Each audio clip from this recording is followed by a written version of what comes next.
नमस्कार दर्शक बंधु मो ज्योतिर्विद पंडित सुधीर आपण मानकु हार्दिक स्वागत जनाउछि मोर आजिर ई स्वतंत्र उपस्थापना को अनेक दर्शक मानकर जानिबा पई से माने आग्रह प्रकाश करथिले। अनेक दर्शकंकर इच्छा थिला जानिबा पई जे केउ ग्रह कारणरु केउ प्रकार रोग व्याधि सब उत्पन्न हेई थाए।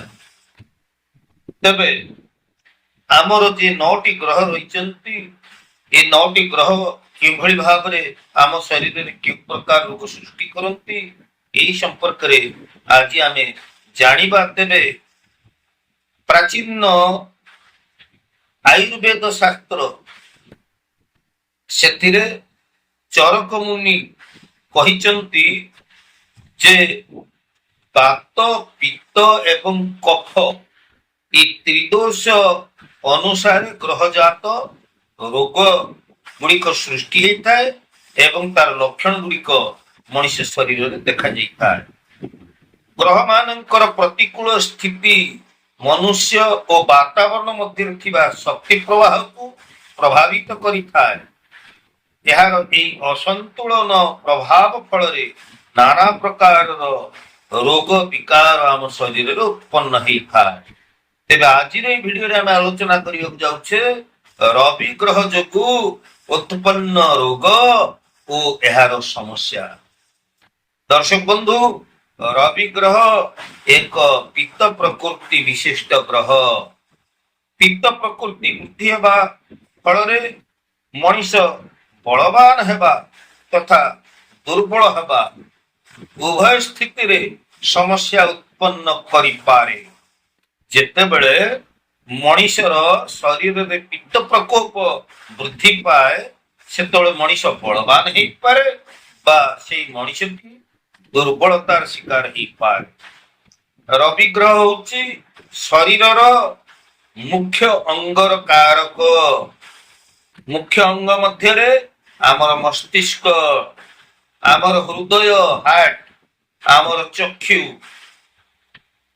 रवि हृत्पिंड आमर हार्ट आजिकली आपण माने देखुथिबे आमर जो प्रकार जीवन चर्या जो प्रकार जीवन शैली एवं खाद्य पानीय याकु नहीं विभिन्न आजिकली जो हृदरोग किभଳି भाबरे वृद्धि पाउची आपण माने तो जानुथिबे।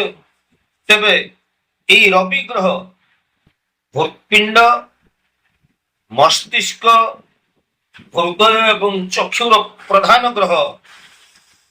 तेबे रवि हृत्पिंड मस्तिष्क उदर अस्थि एवं डाहाण पटर आखि अंग प्रत्यंग गुड़ी को रवि ग्रह नियंत्रित करिथांती। तेणु रवि ग्रह जेतेबेले आपनकर जन्म जातक करे जेतेबेले रवि ग्रह दुष्प्रभाव रे थिबे दुस्थिति रे थिबे खराब अवस्था रे थिबे से समय रे जेतेबेले रवि ग्रह दशा अंतर्दशा प्रत्यंतर दशा बा सूक्ष्म दशा प्राण दशा आधान दशा रे जेतेबेले समय रविंकर भोग होथिबो सेतिके बेले आपनकर मुंड व्यथा मुंड चंदापन सृष्टि होगा मूर्छा चिड़चिड़ा प्रकृति ज्वर कामल वेदना ज्वाला हृदरोग दृष्टि दोष चक्षु पीड़ा स्मरण शक्तिर ह्रास अस्थि रोग चर्म रोग रक्त संचालन रे अवरोध अपस्मार कुष्ठ रोग आदि हवार संभावना बढ़ी थाए। तेबे रवि शुभ स्थान रे जदि आम जन्म चक्र रे थांती ताहले सेही व्यक्ति रो एई सब रोग तो हुए नहीं। तेबे से व्यक्ति ज्ञानी साधु बुद्धिमान एवं विचक्षण व्यक्ति भाव रे समाज रे परिगणित ही थांती। अशुभ स्थान रे जदि रवि रहिचंती ताहले दुर्घटनार भय थाए शत्रु भय थाए विष चोरी तथा सर्पदंशनर भय मध्य थाए बोली प्राचीन कालर ज्योतिष शास्त्र उल्लेख करे। तेबे प्रिय दर्शक बंधु ଯଦି ଆପଣଙ୍କର ଜନ୍ମ ଜାତକରେ ରବି ଦୁଃସ୍ଥିତିରେ ଥାଇକିରି ଅଶୁଭ ଫଳ ପ୍ରଦାନ କରୁଛନ୍ତି, ତାହେଲେ ଏଇ ଯେ ମୁଁ କହିଲି ରବିଙ୍କର କେଉଁ କେଉଁ ରୋଗ ଉପରେ ଆଧିପତ୍ୟ ଥାଏ, ଯଦି ଆପଣଙ୍କର ଜନ୍ମ ଜାତକରେ ରବି ଦୁଃସ୍ଥିତିରେ ଅଛନ୍ତି ଏବଂ ଦୁଷ୍ପ୍ରଭାବ ଆପଣଙ୍କୁ ଦଉଛନ୍ତି, ତାହେଲେ ଏଇ ରବି ଗ୍ରହଙ୍କୁ ଅନୁକୂଳ ଅବସ୍ଥାକୁ ଆଣିବା ପାଇଁ, ରବି ଗ୍ରହଙ୍କୁ ଶାନ୍ତ କରିବା ପାଇଁ ଆପଣ କି ପ୍ରକାର ଉପାୟ କରିବେ?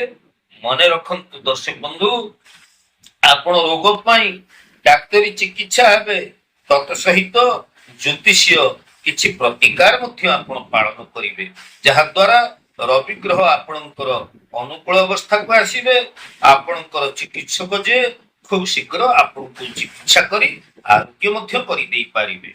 ତାହେଲେ ରବି ଗ୍ରହ ଜନିତ ଯଦି ଏଇ ସବୁ ରୋଗ ଗୁଡିକ ଆପଣଙ୍କର ଆସୁଛି, ଏଇ ସବୁ ରୋଗ ବ୍ୟାଧିର ଲକ୍ଷଣ ଗୁଡିକ ଯଦି ଆପଣଙ୍କ ଭିତରେ ଦେଖାଯାଉଛି, ତାହେଲେ ଆସନ୍ତୁ ରବି ଗ୍ରହଙ୍କର ଶାନ୍ତିର ଉପାୟ ଆମେ ଦେଖିବା।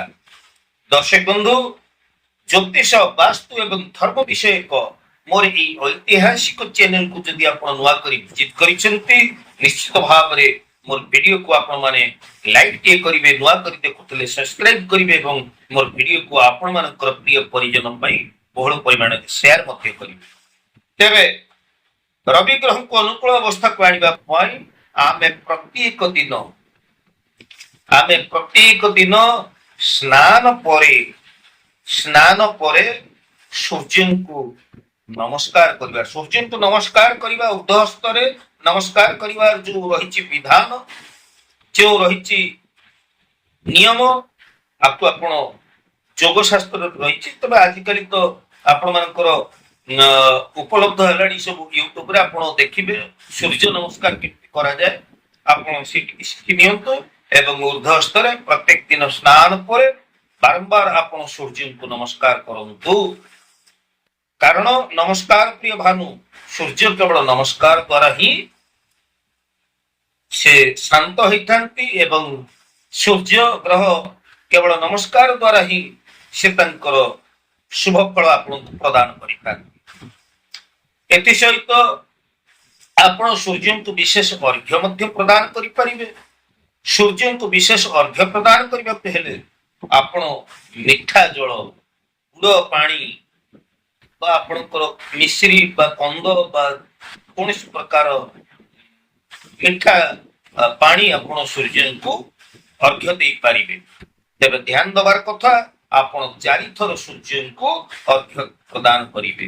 ଗୋଟେ ଲୋଟା ଜଳରେ ଆପଣ ଗୁଡ଼ ବା ଆପଣଙ୍କର କନ୍ଦ, ମିଶ୍ରି, ଯାହା କିଛି ଆପଣ ଶର୍କରା ସେଥିରେ ମିଶେଇଥିବେ, ସେଇ ଜଳଟିକୁ ଆପଣ 4 ଥର ଅର୍ଘ୍ୟ ଦେବେ। କାହିଁକି?